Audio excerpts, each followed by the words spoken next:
morning, good afternoon, good evening, wherever you're joining us from. Please please join us. Welcome. We'd love to welcome you to day 2 of Black Student Success Week. Yesterday, you heard from the Chancellor's Office, President, the Board of Governors, Pam Haynes, the Chancellor of our system mentioned you have the discretion and connection for protection to make sure that you can be unapologetically Black and anti-racist at your institutions. You heard from the Secretary of Education that we cannot revert back to the antiquated ways and archaic ways of educating the pre-pandemic era. You heard our faculty mention the need to humanize the digital space and flexible in meeting our needs and students where they're at. You listened to students mention the need for financial literacy, the impact of microaggressions and macroaggressions, and a better route to connecting bridges to not only supporting them in their careers, but relationships. But a major takeaway was the leaky pipeline, the alarming declining rates of Black students in our community colleges, which is also featured in the PBS NewsHour last week, featuring our own Dr. Ed Bush from Amend and Dr. Keith Curry from Compton College. Today, we have an all-star panel from K-12 and higher education, which will unpack how we can be more intentional and deliberate in our approach. We're going to the next slide.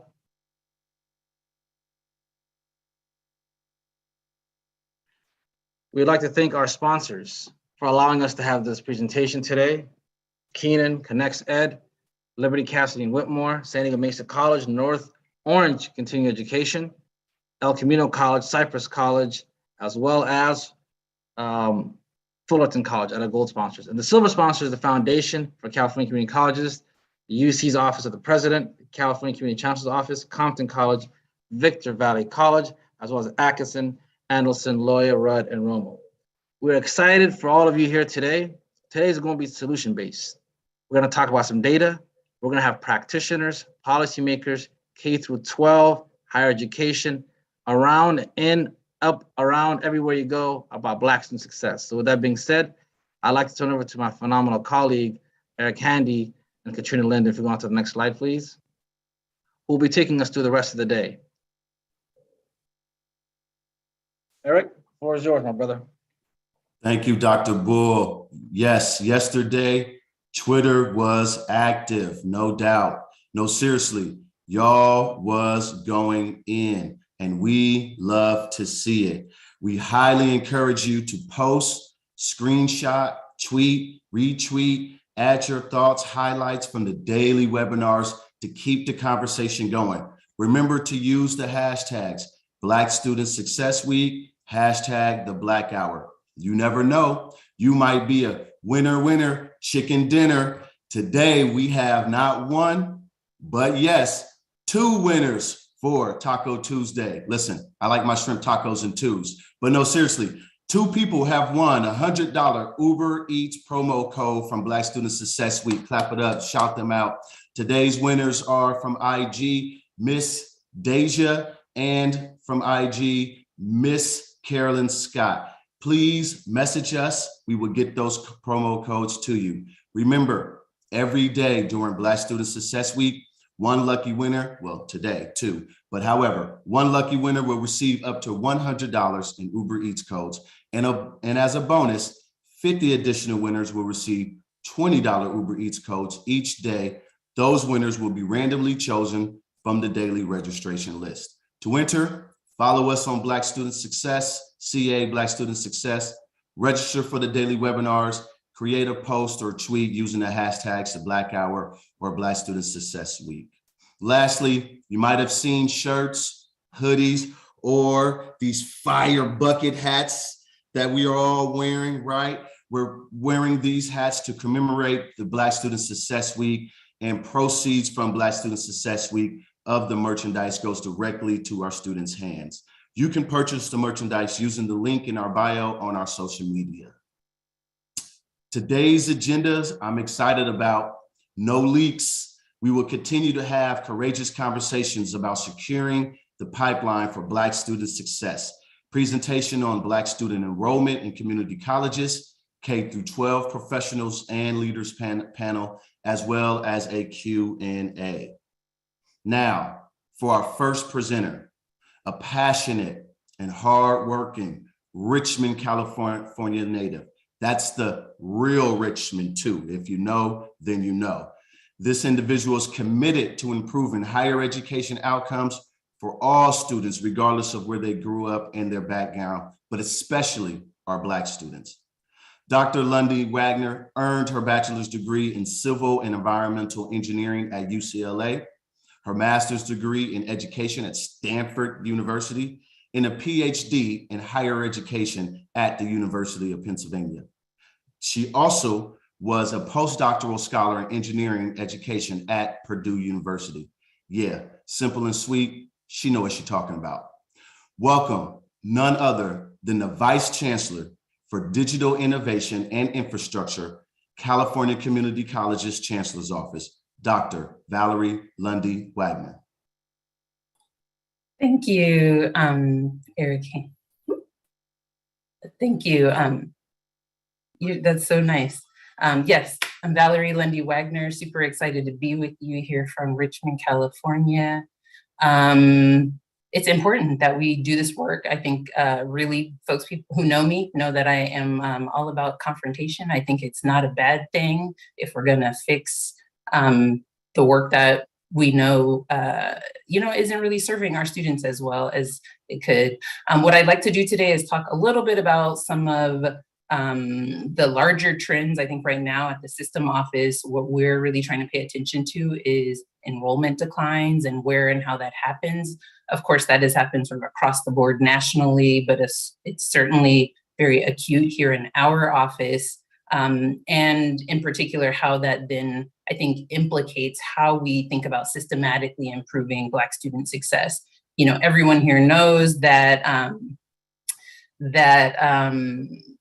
Black students are distributed, differently across the state of California. And so I do hope as you're sort of hearing my message today that you just keep that in mind, that, locally, regionally, within a different city or county, how Black students are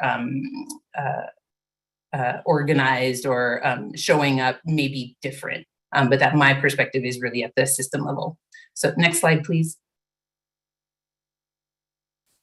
So I wanted to start with this slide that was presented by the State Financial Crisis Management Assistance Team, or FICMAT team, last week, actually, on declining enrollment in sort of the K-12 space. I think it's really important, given that there is a lot of energy and should be around how students come to California community colleges. What I want to point you to in particular is where we see the lines for grades 7 and 8, and then grades 9 to 11.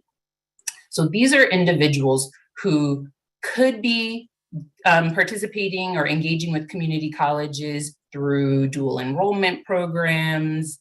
They could be engaging with community colleges just by taking, courses here and there. I know I took a course at Contra Costa when I was in high school.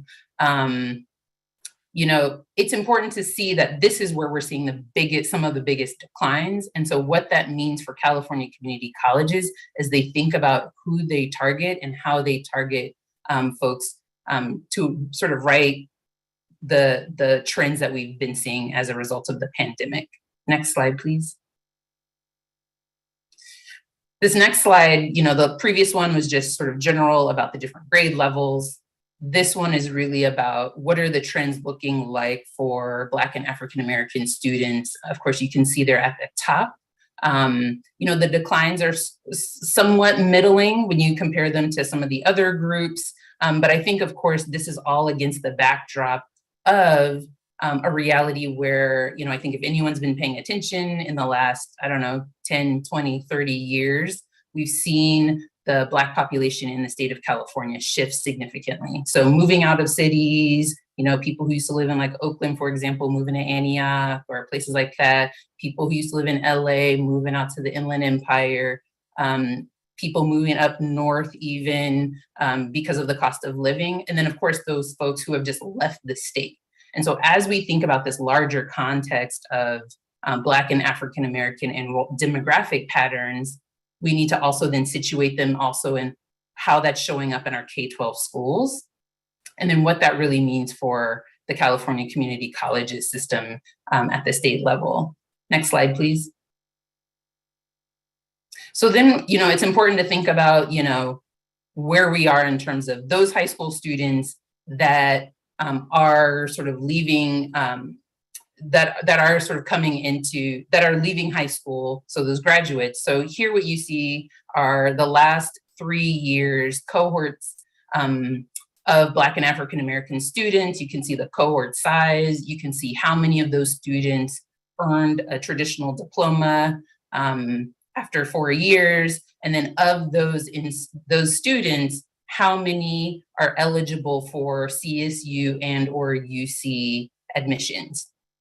And so in general, we're seeing like some fluctuation. I wouldn't say it's all negative, but given the pandemic, we're not seeing sort of any sort of big jumps here, right? And so that I think is important because, even though CSU and UC eligibility is in many ways sort of the gold standard, it doesn't mean that students in that remainder, right, that 12-ish thousand students, it doesn't mean all of those students will come to the California community colleges, right? Many of these students will and should attend private in-state institutions, private out-of-state institutions, public out-of-state institutions. Of course, our historically Black colleges and universities are predominantly Black institutions around the country. But it does mean that there are between 6,000 and 12,000, maybe more students coming out of our public high schools in the state of California that we should probably pay attention to in terms of enrollment at the California community colleges. Next slide, please. And so with that, for me, it's really important, particularly given my role, I sort of oversee IT, the management information system, the research unit, and the educational technology investments at the system level, that we understand the vision for success aligned with this notion of digital equity, right? Anyone in California seeking a post-secondary education, regardless of what they look like, where they live, how long since high school, if they even finished high school, their preferred educational modality should have access to our system. Period, end of story. That is my goal. And so I'm paying attention to the students from high schools, even if those numbers, appear to be declining for Black and African American students in particular. Next slide, please. But I want to also just do a little bit of the hashtag real talk around like what we're seeing right now. And so this is from the previous 2 academic years, but you can see sort of on the left that the enrollment decline for Black and African American students has been one of the highest. And so what does that mean? It means we need to be paying attention to not only the fact that students coming from K-12 may be declining, but that, hey, who else attends the California community colleges and what's contributing to this decline of at least 16% over the last 2 years? Next slide, please. Of course, within this, we are in a context where, especially here today, what's great about yesterday even, I don't think people are afraid of naming things that are called systemic racism. I just want to point out for people what it might look like. And I think this and the next slide are a pretty good example of it. What we know is that where Black students are disproportionately organized in terms of higher education is at the California community colleges. You can see on the bottom, they, Latinx, and other sort of students of color sort of fall into that like 63%. And then when you look on the right around what state level support is provided to students to ensure that they get a post-secondary education, you can see that what California community college students are receiving on average is sort of a small pittance compared to their colleagues. We know this is a problem because of the fact that, if you remember a couple slides ago, only about 8,500 of our students in our 4-year cohorts from high school that are about 29 or 30,000 are going to even become CSU or UC eligible. And so it's important to just make sure we see and understand that. Next slide, please. So in addition to thinking about the systemic structures associated with where Black students are landing and the type of state support they're receiving, I think it's also important that we pay attention to what the system capacity and balance looks like at the California community colleges, the CSU and the UC. And so what you can see here then is that, yes, the California community colleges serve by and large the most students in the state and really in this country. We have the largest number of institutions. And you can see then on the right that the community college system office has the least amount of capacity. And so when you think of Amend or Moja or Puente or EOPS, et cetera, the type of capacity needed to provide adequate support so that students and institutions that are in our system serve them sort of in the most equitable way possible, I want you to ask yourself if you think that this makes sense. Next slide, please. So coming back to like how we think about this context that we're in, the reality of K-12 sort of declines, I did want to make sure we look at a snapshot of, you know, who are these first-time Black students who are coming into the California community colleges? It's spring, so I figured I would use the spring data from last year. And you can see that among the 74,000 Black students enrolled overall, 6,200 are first-timers. And only 20%, that 19.7 on the far left, only 20% are still in or just out of high school. And so when we think about that declining enrollment of 16% I showed a couple slides ago,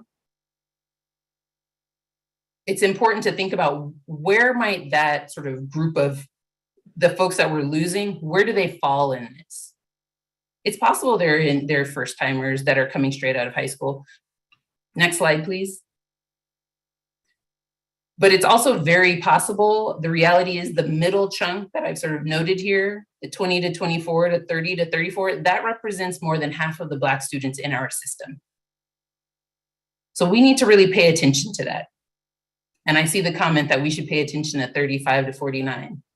I would say yes, I know I fall into that group, but you know, we need to really be thinking about all of the energy that's associated with things like dual enrollment. I love dual enrollment, it's a great thing. Let me tell you, 3% of students who participate in dual enrollment in the California community colleges will actually fully matriculate to this system.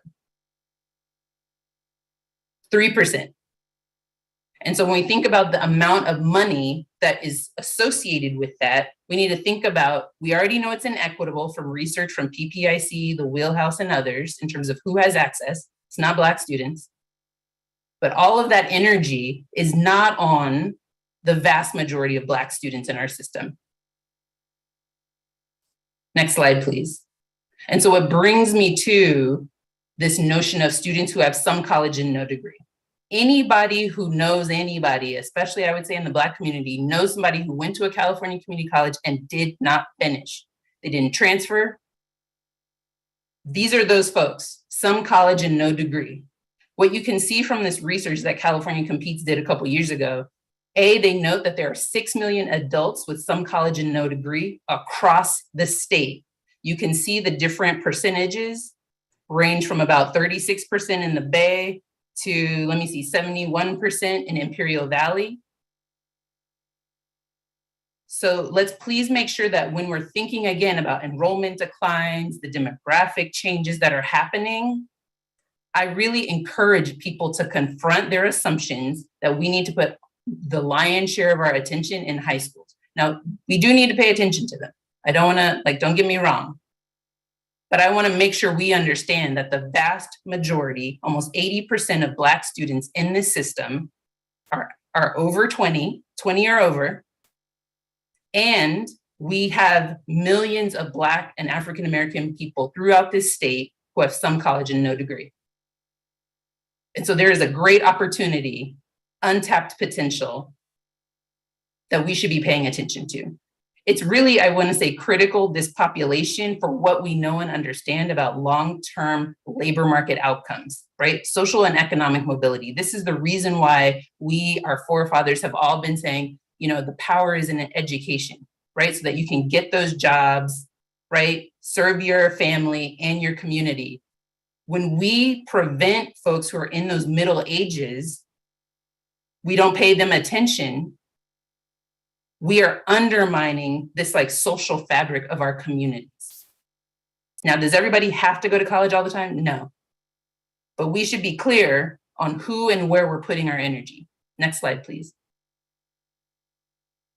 So I know work has been happening over the last couple of years. The headline is Black success has been relatively stagnant. Now, again, I'm saying this at the system level, so I don't want folks to think I'm poo-pooing the work that is happening locally. That is not the case. What I'm trying to show is that there have been lots of investments, financial and otherwise, to support and address course success rates, completion of CTE units, access to transfer level coursework, fall to spring retention. What's great is that we're not falling off a cliff despite being in a pandemic, right? We're not falling off a cliff. I know I don't have the updated numbers on 21, 22, but from what I know, for most of these, it doesn't seem like we're gonna fall off any sort of cliff. And of course, what we can see, actually, if you look at access to transfer level coursework, those numbers have doubled. And I posit to say that that is because of the work a number of our colleagues, like the California Acceleration Project and others, have been doing to address developmental course taking patterns and the disparities that Black and African American students have had to college level courses. Next slide, please. That said, even though, again, we're sort of stagnant on some, what we can see is that in terms of student completion, and this is sort of cohorted data from the student success metrics, we're not killing it. There's some work to do, systematic work to do, right? Next slide, please. What I especially want to draw your attention to is this slide. So I know oftentimes folks who are talking about Black and African American students, it is all negative. And I just want to make sure that I remind you that it is not all negative. What you can see here is information from our colleagues at the Research and Planning Group for the California Community Colleges. You saw Dr. Darla Cooper yesterday present. She and her colleagues have done some work to really acknowledge or address the reality that while Black students are not transferring or not completing, when they do get to the gate, when they get pretty close to transfer, they are more likely than all other groups. And so I think what we want to like take away from this is that Black students are not deficient. Something systematic is happening where they are not getting access to these courses. And once they do, they are killing it. They are doing the work, right? And so again, I wanted to just mention this because I think it's really important to see that it's not all bad news, but we need to call out the systemic problems where we can. Next slide, please. So overall, I think you got it. We got fewer students in K-12 and especially in that middle school-ish and high school area. We really need to pay attention to what it means to be an under-resourced system. We need to acknowledge most Black students in our system are well out of high school. And that even though some of these statistics are stagnant or not as great as we want, there are successes all around us. Many of the people you heard yesterday, you will hear today, and you will hear for the rest of the week. We'll mention that. But I just want to make sure we remember that. It's not all bad, but we can do better. So thank you for your time. And excited to see the rest of what we've got going on for folks. Here are just some questions, but I'm happy to turn it back over to you, Dr.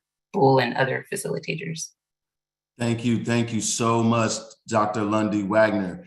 Boy, that was fire, okay? You was some real conversation and dropping some heavy data. We really appreciate you bringing that information to us. Black Student Success Week is excited to partner with the Sketch Effect to make the Black Hour daily webinars understandable and actionable, and memorialize presentations using awesome visual communication. These sketch notes will illustrate the main ideas from the Black Hour webinars, and you can visit those on our social media pages.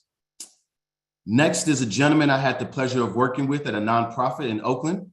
Shout out to all my peoples at Oakland Freedom Schools watching. Even back then, this brother focused on improving the services provided to foster youth and directing programs that provide job training to at-risk youth. Like many Californians from public school students, Superintendent Tony Thurman came from humble beginnings where his family relied on public assistance programs and great public schools to get out of poverty. Yet it was the same very public school education that allowed him to attend Temple University, where he became student body president. Later, Tony Thurman would go on to earn dual master's degrees in law and social policy and social work.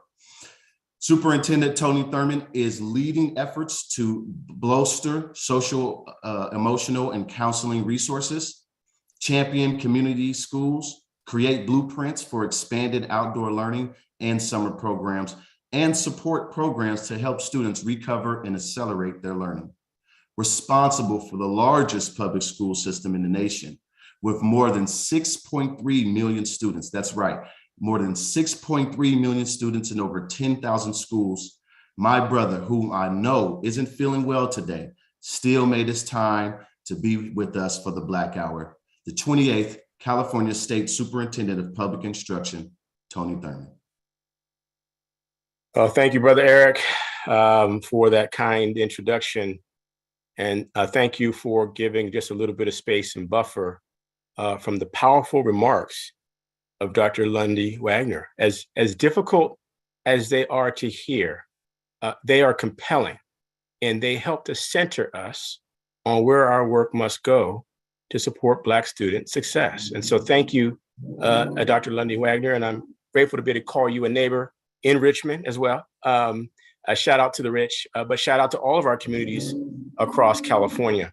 I'm excited to learn from today's conversation. I've already learned so much, and Dr. Lundy Wagner, I hope that you will join us on a couple of efforts where we are looking at data to point us in the right direction. For example, our Black Student Achievement Task Force, which is being led by one of our panelists, Dr. Margaret Fortune, who you'll hear from in just a few moments, as well as Dr. Tyrone Howard, Dr. Pedro Noguera, Dr. Linda Darling Hammond. You know, we have started with data, and then we've said, where are the gaps? And so I think there's great alignment with the theme of let's not let there be leaks. And in spite of programs and resources that have been directed for many years, for decades, you know, I'm 53 years old. People have been talking about closing the opportunity gap my entire life. I'm like, we can send a person to the moon. We have to have the ability to close these learning gaps, but we have to also have the political will to do so. And as you pointed out in your remarks, and as I know my colleagues on this panel will point out, we have to have an explicit conversation about the experience of Black and African-American students and how we need to support Black and African-American students. We cannot shy away from that.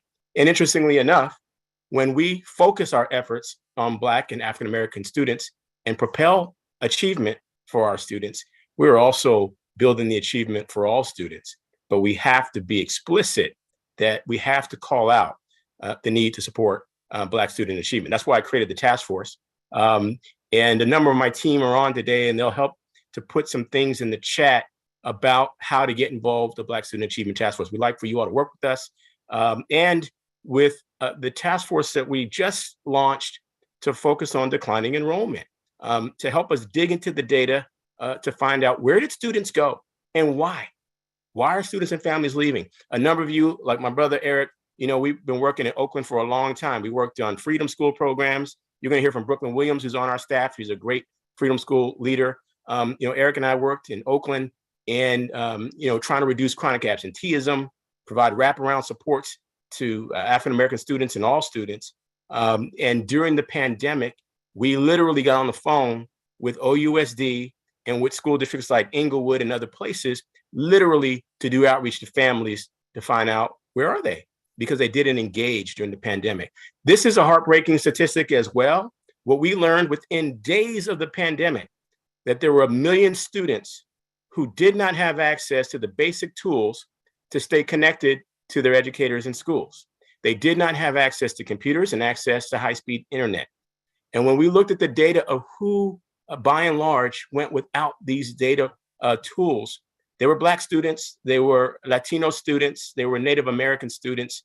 And in a state as rich as California, with the fifth wealthiest economy in the world, there is no way for us to have a digital divide that has existed as long as it has. And so we're hopeful that the team that is helping to end the leaks and promote Black Student Success Week will join us with our efforts on declining enrollment as we're examining the data. PPIC is one of our lead partners on this effort, and that you will join us with our Black Student Achievement Task Force, which has now looked at data and created several bills and pieces of legislation that are currently moving through the legislature that we believe help to fill gaps. This is a time when we think that the resources are actually there to do the things that we've been talking about for decades. We talk about universal preschool forever, and it is in the pandemic that now we're able to provide universal preschool for every 4-year-old. That means that some people got rich during the pandemic, that the state has so much surplus that we can now have universal preschool and universal meals. That means that there are those who literally benefited off of the pandemic. We must marshal these resources to make sure that we support our students to be able to move forward with success. And that's why we built all these programs to help transform California schools, not the least of which is our Community Schools Initiative, where we're providing $3 billion to support schools across the state. These are more than just wraparound supports. And I'm a social worker, so you know the wraparound is important to me, but this is more than health and mental health and social service supports. These are the kinds of resources that we believe literally will help us end the school to prison pipeline. We must educate and not incarcerate our kids. That's why my legislation, if you look at it, banned private prisons in our state. Who does that? Who creates a prison to profit off of? So we banned them in this state, and we're going beyond that. We now have legislation that we are sponsoring that will also ban suspensions and expulsions in preschool, because we know that the data shows that the majority of the people who were expelled and suspended are Black children, and in particular, Black boys. And so we've been having conversations that they say in the legislature that we're not supposed to have. We've been talking explicitly about race, and they told us that we can't in the legislature. They said that Prop 209 says you can't talk about race, but we said, if you don't talk about the impact of systemic racism, how do we get past it? How do we build beyond the barriers that it has created? So we introduced a bill to provide funding for more male educators of color, because our research shows us that when you have one, even just one African-American teacher at any school, means that Black students do better, all students do better. And so we introduced this bill. The bill got folded into last year's state budget. There's now $350 million in residency programs that can build pipeline programs like male educators of color to diversify overall the network of educators of color who are available to teach our students. We know that it makes a difference. Cheryl Cotton is on from my team, one of our deputy superintendents. She longtime educator in many of the places that we're talking about today, West Contra Costa and Contra Costa County Office of Education. She's worked closely with our dual our dual enrollment programs, of which I've had the pleasure to author a number of bills, including co-authoring AB 288. But as we saw from the PowerPoint today, we can't stop by just creating dual enrollment programs without creating the ways to work around the barriers that exist.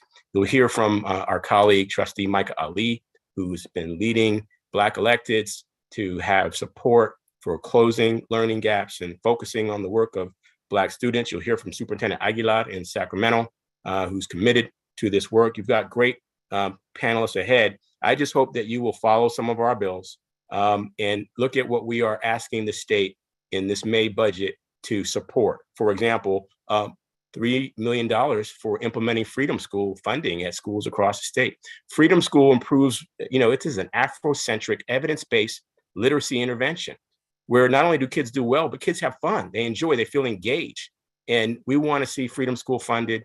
And we hope that you will support our bill with Assemblymember Bonta to fund Freedom School, because we know that Freedom School has the power to help students improve reading levels by 2 grade levels in as little as 6 weeks. We hope that you'll support our family literacy home visiting program. We got to work with our families where they are. When we found out that 1 million families didn't have a computer and that the majority of them were Black and brown kids, we created a family engagement unit to give us an ability to connect directly with those families. We literally moved 1 million computers, and we pressured the internet companies to provide free internet, and in many cases, internet as low as $10 a month. We did that for both pre-K through 12 students and for our community college and four-year university students, because we know our students experience in our higher education, they experience food insecurity and homelessness at high rates. We have 240,000 homeless students in our state. About 10,000 of them are on their own, completely on their own. And so we're working to support them with more supports.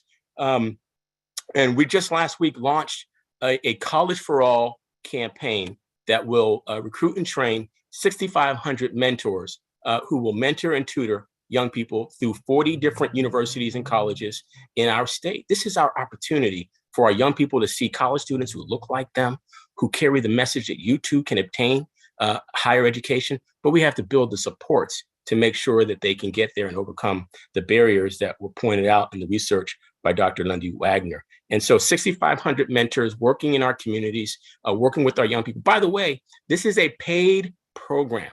This College for All program recognizes that many, as Dr. Lundy Wagner pointed out, many students who enroll do not complete. And so this program is called College for All College Core, means that these 6,500 students in the first round will be paid for their time in tutoring. They will get money to help them complete their education. And obviously they'll be working on important programs in the community. My colleague, Dr. Margaret Fortune, is going to tell you about the work of the Black Student Achievement Task Force, Freedom School, our bill to ban suspensions and expulsions. She'll tell you about the bills that we're working on. They'll be testified on tomorrow.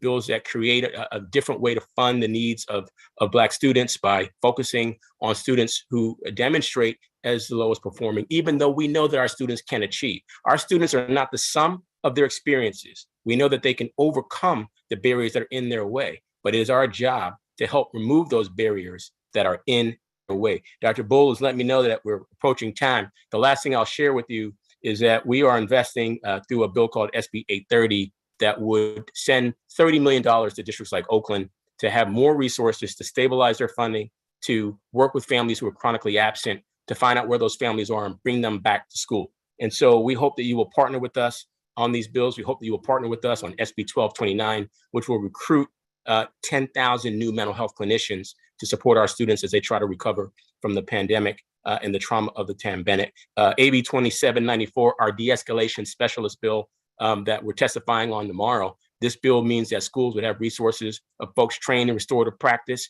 to de-escalate things on campus. And these are folks who don't have a gun or a badge, because we know that when law enforcement is acting as the dean of students, our students experience law enforcement consequences and criminal justice consequences, and we cannot allow this. So we hope that you will support these bills. We look forward to partnering with the Black Student Success Week in this wonderful hour that you've arranged. And I'm going to turn the mic back to our MCs, and just know that we stand with you, we partner with you, and look forward to carrying on the journey of the work on behalf of Black students and all students in the great state of California.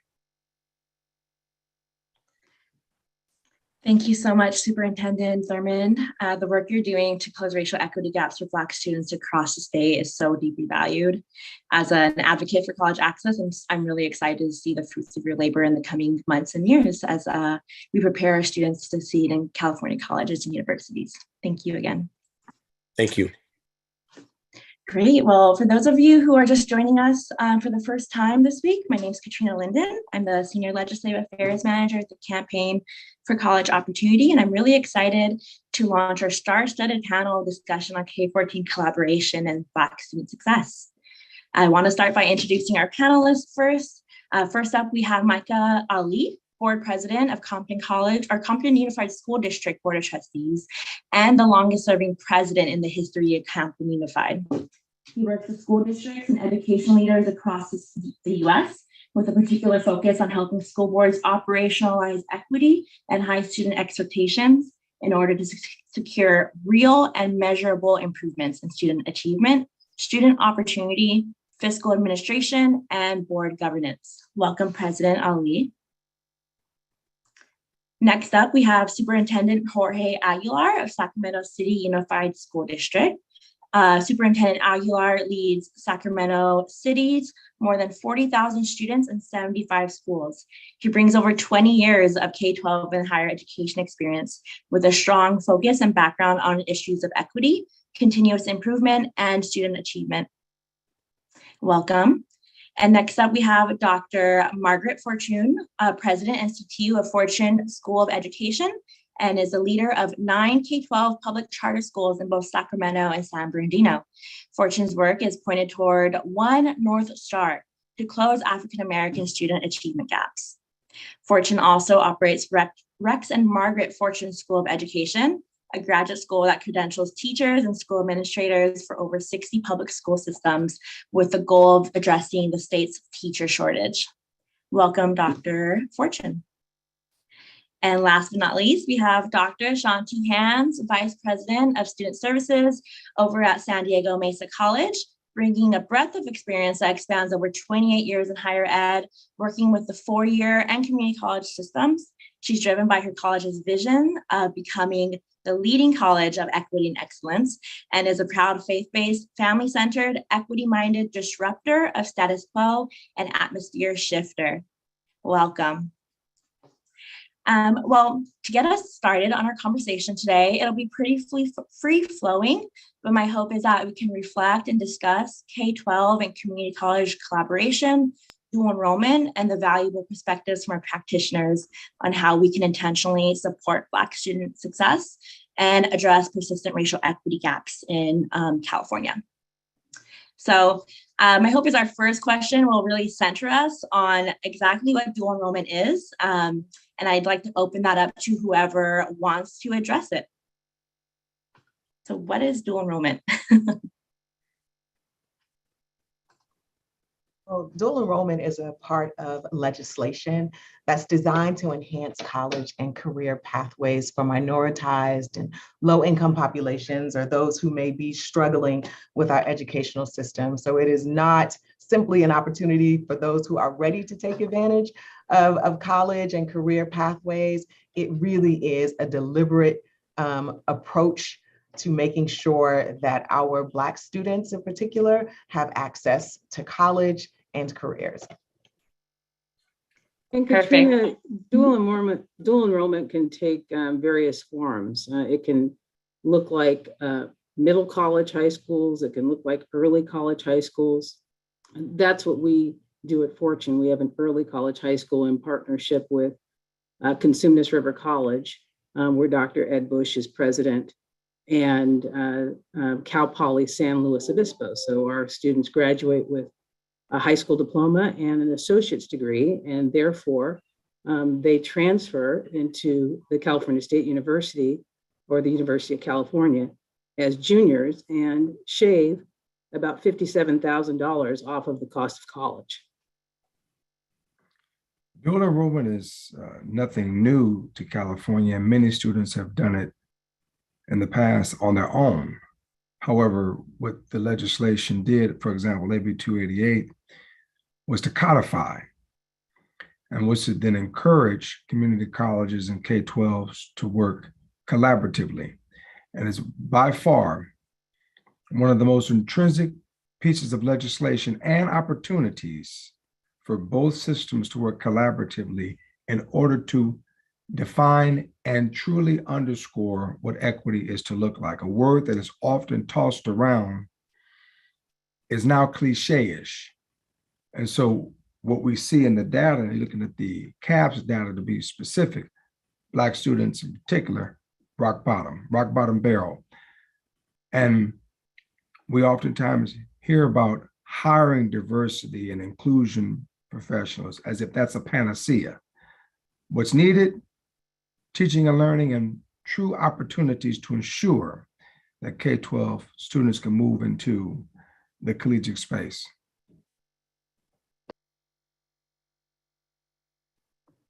Thank you all for that. So that, President Ali, leads me into my next question as we reflect on Dr. Lundy Wagner's data on that disparate access to dual enrollment and success for Black students. Want to think about how can early and middle college programs better support educational pipelines for Black students. And then as we think about follow-up legislation that we're seeing this year, AB 2617, AB 102 by Assemblymember Holden, what are the explicit racial equity measures we can put in place to ensure high schools and colleges are intentionally serving and supporting Black students in dual enrollment? So one thing in particular, no debate, you have to invest in early ed, and you have to invest in quality teaching professional development, teaching and instructional professional development. We oftentimes talk as if, in fact, we pass legislation and provide offerings, it'll just happen. But there has to be an intentionality at the hands of classroom teachers as well as school site principals to hold folk accountable. You can pass every single legislation, you can add additional revenue, you can augment funding. There has to be targeted interventions for Black children, which many districts and charter schools are doing in and around California. At the community college level, there has to be recruitment. Charter schools do it well. They get out, go door to door and recruit students.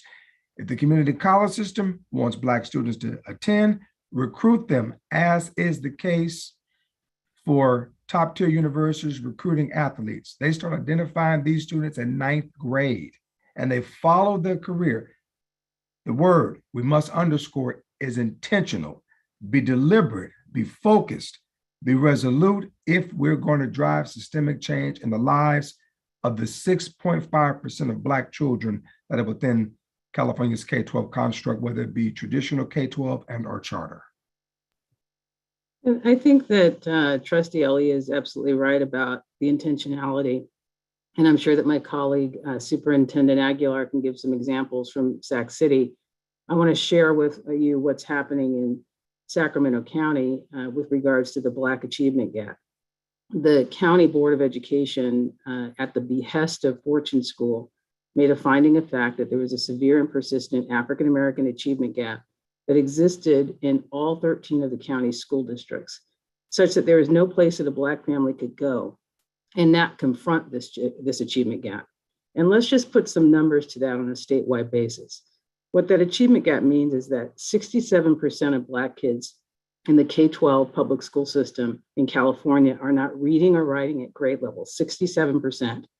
And 78% aren't doing mathematics at grade level. And well over 80% are not at grade level in science. So all of these high-tech Silicon Valley jobs in that economy that California is at the forefront of internationally, we're not actually preparing Black kids for those jobs when they become adults.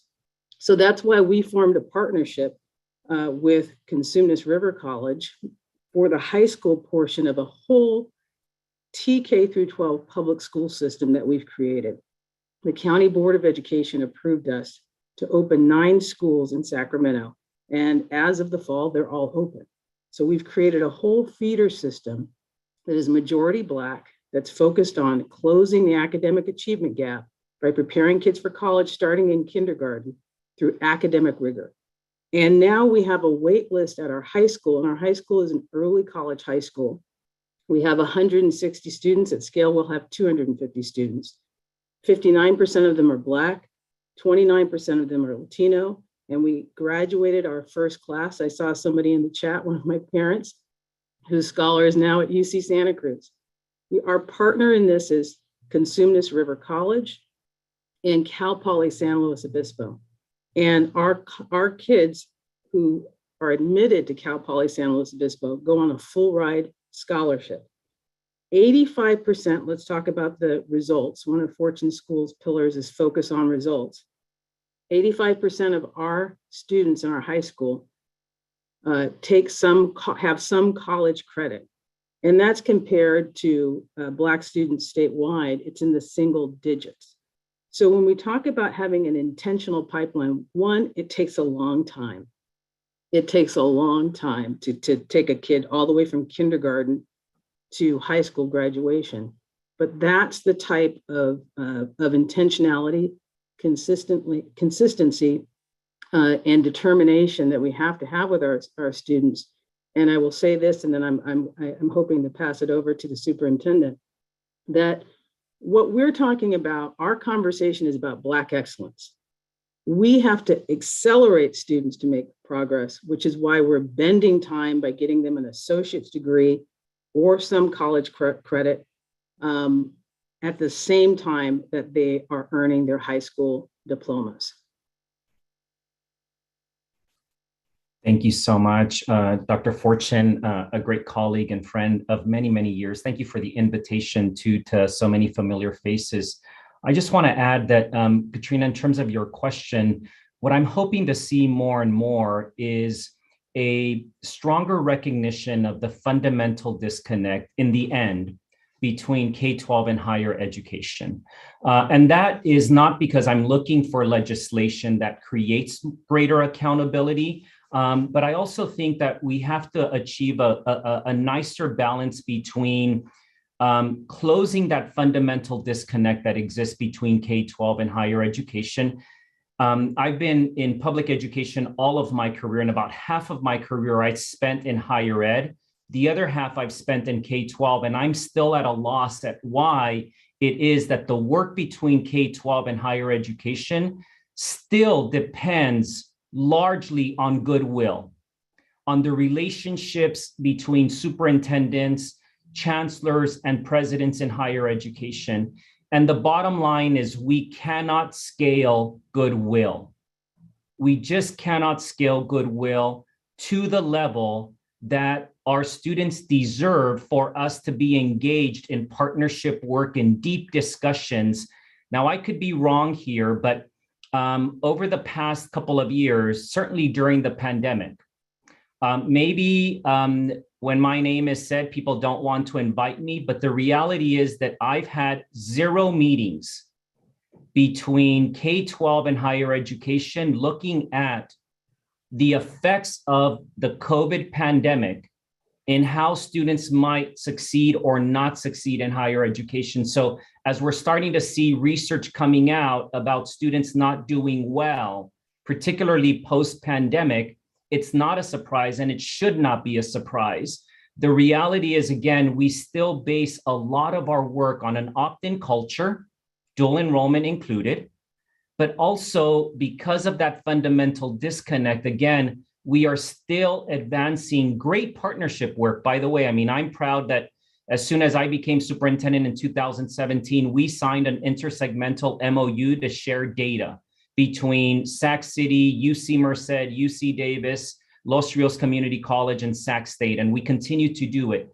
But that kind of work, which I think should not depend on goodwill, the relationships that we have among leaders of different segments still very much depends on goodwill.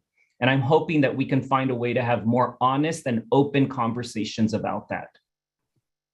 I'd like to add a little bit to that. I'm at San Diego Mesa College, which is a part of the San Diego Community College District. And I think we do some very innovative and interesting things to partner with our San Diego Unified High School District. So once a year, we host a joint meeting with our board district and the San Diego Unified Board District. And we set goals. We currently have 7 goals. 2 of those are in relation to dual enrollment. And so we are sitting at the table talking about information, talking about barriers. We are looking at data, disaggregated data. In fact, we just recently did a survey of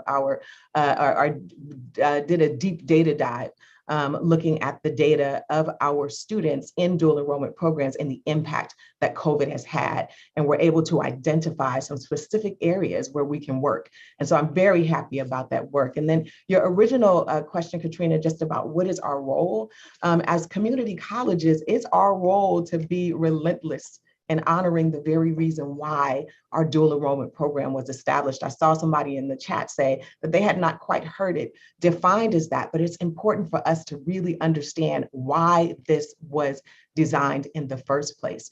And we have to interrogate all aspects of our work with our partnerships, the work that we're doing on our college with an equity lens that focuses not only on access, but outcomes. And so we have to be deliberate in the language that we're using when we talk about these dual enrollment programs, because it helps to create space for our Black students who have traditionally been underserved by our systems. It allows us to really focus and hone in on those areas that are important. And again, when we're setting goals with our board, we're not just setting goals in general, but equity goals with our partners, which means we're coming together to have regular, authentic, tough, but critical conversations. And I love when we talk about our, disaggregating the data and holding deep data dives. Emerita, our district dean of career educational and workforce development, talked about transitioning from growth reporting, because a lot of times we talk about how our programs have grown, but to equity reporting. So it's not just how much, again, we've grown, but what are the outcomes for our Black students? What are the outcomes for our students who may be first generation, who may be low income, like further doing a dive into those areas so that we can be very intentional about creating the conditions that matter for our students. So it's a lot that we must do, but as community colleges in particular, I see our role as assuming responsibility for being that village that our students need, right? To be able to empower and raise up and create space for our young Black adults. So it will take all of us in some shape or form to be able to interact, to positively, and to have an impact on our students. So whether we are promoting it, whether we are having our students take advantage of it, whether we are teaching in those programs, encouraging other people to teach, doing the outreach, telling the story, we have a very powerful role in making sure that this is a successful pipeline with as few leaks as possible.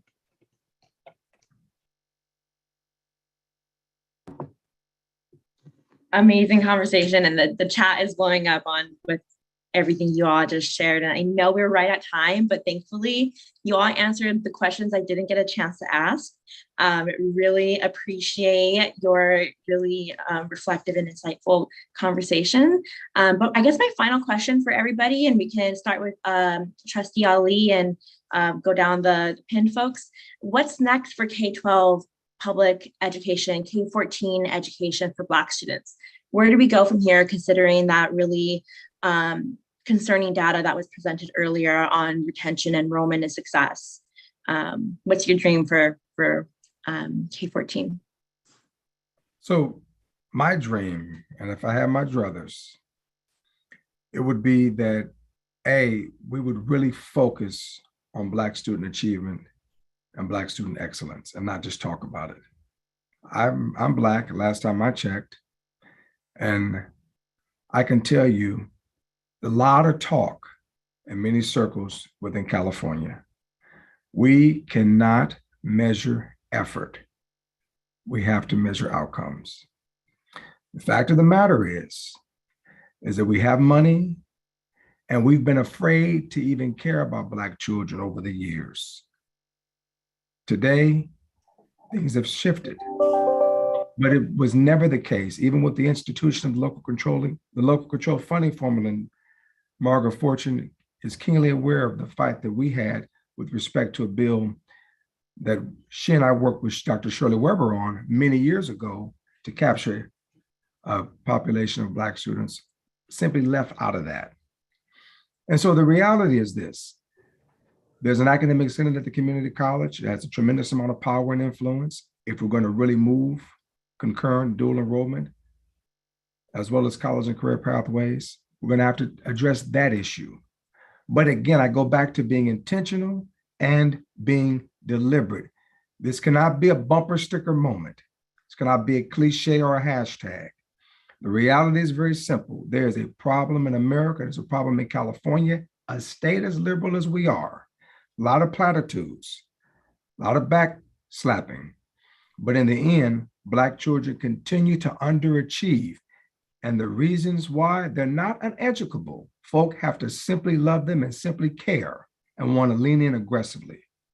And I believe we're doing that in Compton. Are we perfect? No. It's a work in progress. And I've pushed that system over the time I've been on that school board. I've pushed that system aggressively and assiduously to deliver on that commitment to ensure that Black children can achieve. Last point, by doing something, we established the Office of Black Student Achievement to target instructional best practices and interventions for the percentage of Black children are underachieving. So again, it can be done. Don't be scared of Prop 209. Don't be afraid of a lawsuit. Lean in aggressively and be intentional within your pursuits. Thank you. I want to, Katrina, go out of order and lean in and talk about AB 2774, which Trustee Ellie, he referenced it. It's actually up for hearing tomorrow. Now, Assemblywoman Aguilar Weber and Chris Holden are carrying a bill that would add Black students to the unduplicated count for the local control funding formula. That means that our Black students, not because of their race, but because of their academic performance, would be right alongside English learners, low-income students, and foster youth in generating additional dollars and accountability for the schools that serve them. If this bill passes, and I believe that there is the political will to pass this bill now, it will generate an additional $400 million a year for Black students. And I want to just pull my friend Jorge's coattail. A good share of that money would go to Sac City if we got this bill passed. There are 80,000 Black students who do not generate additional dollars for the schools that serve them, even though Black students are the lowest performing subgroup other than students with special needs. I just dropped a link in the chat to blackinschool.org. You can go here and send a letter of support to the Assembly Education Committee members. The hearing is tomorrow at 1:30 p.m. in the Assembly Chambers in Sacramento. And we'll be doing a rally on the west steps of the Capitol with Assembly Member Aguilar Weber to promote the bill. Fortune School of Education is a proud sponsor of the bill, and we are joined by the California State NAACP, the Western region of the National Action Network, and various other educational and civil rights organizations. I'll close by saying you are invited to be a co-sponsor of this bill. You can go to the link that I just put into chat again and easily sign up to be a co-sponsor and also send a support letter. This bill has been, AB 2774, has been flagged by Education Trust West as one of the top equity bills to watch in the California State Legislature in 2022. This is our third attempt.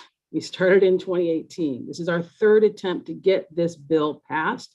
And maybe now with the racial reckoning in our country, California will do right by Black students and fund Black students because they've been underperforming for far too long.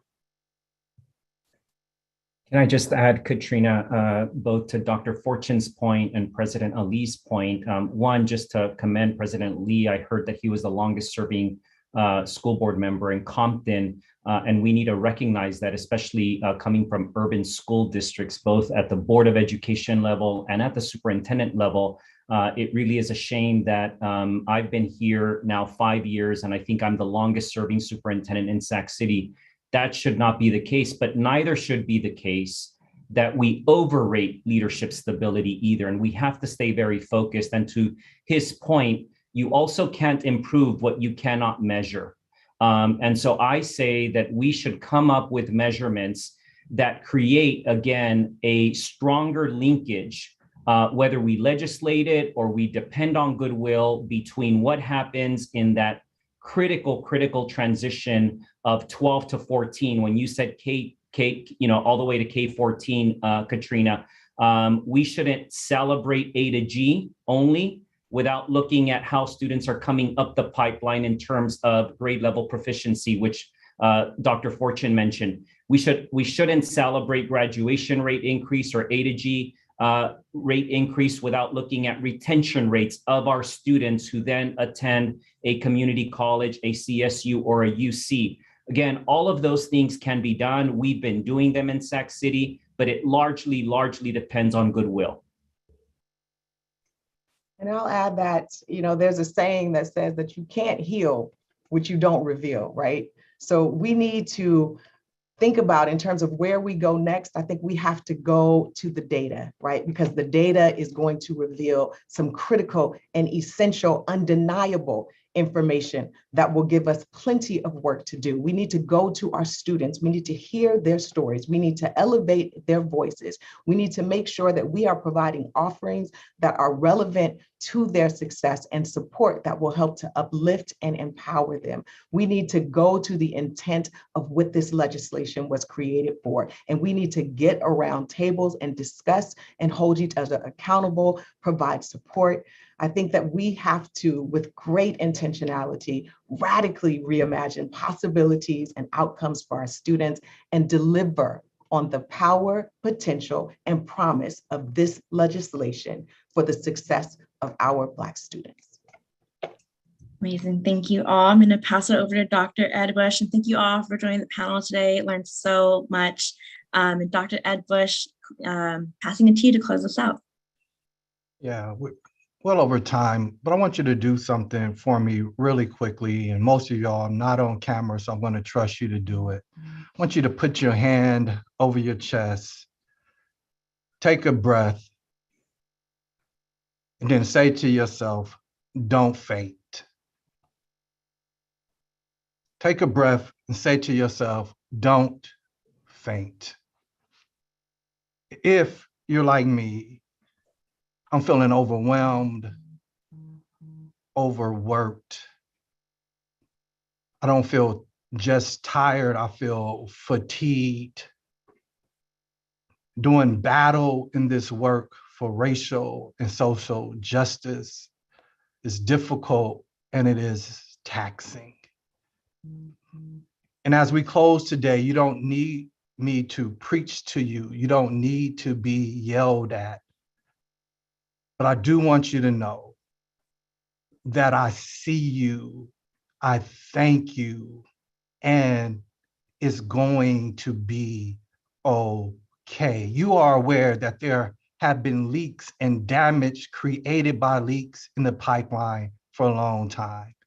And all 700 people on this call was brought to this call because you had laid your body on the line each and every day to make sure that on your watch, no leaks would happen. You have showed up with your tool belts on, with your metaphorical overalls, with your plumbing tape, ready to stop the leaks. And I want you to know, no matter how bad the statistics were, no matter how daunting the problem seems, that this problem is not absent of a solution.